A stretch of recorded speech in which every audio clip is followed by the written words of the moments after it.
દીન દયાળુ શીતળામાં તમે જમવા વેલા આવો ને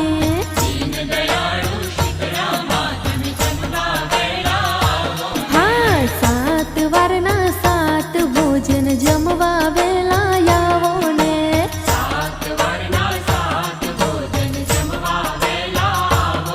હે જમવા વેલા આવો માડી સૈયર સાથે લાવો ને